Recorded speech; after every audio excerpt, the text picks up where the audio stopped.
money trading, he would have been a multi-millionaire. А язык послушайте какой.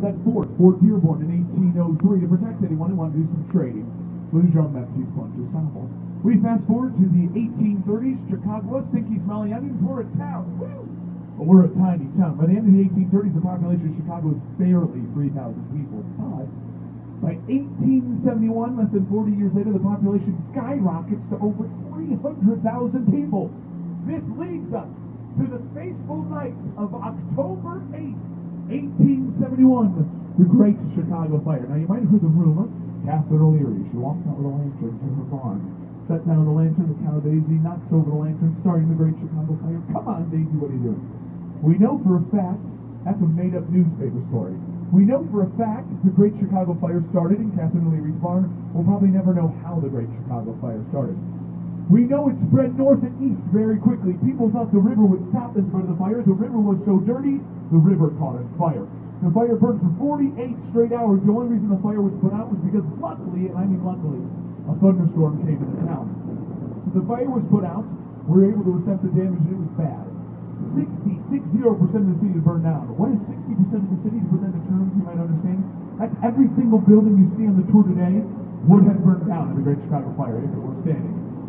17,000 homes and businesses were destroyed. 100,000 people, a third of the population, left homeless. 300 people lost their lives. It was devastating. People did not think Chicago could rebuild. I think we did a pretty okay job rebuilding, if I say so myself. That is how we got the nickname the Second City. Not because we're second to New York, okay? I get it. New Yorkers try to tell me this all the time. We are second to New York in a lot of ways, but we got the nickname the Second City because we are the second Chicago built on the ashes of the first Chicago. Here's my boss. She wants me to say, like a phoenix, Chicago rose from the ashes. I'm not saying that's the cheesiest thing in the world, right?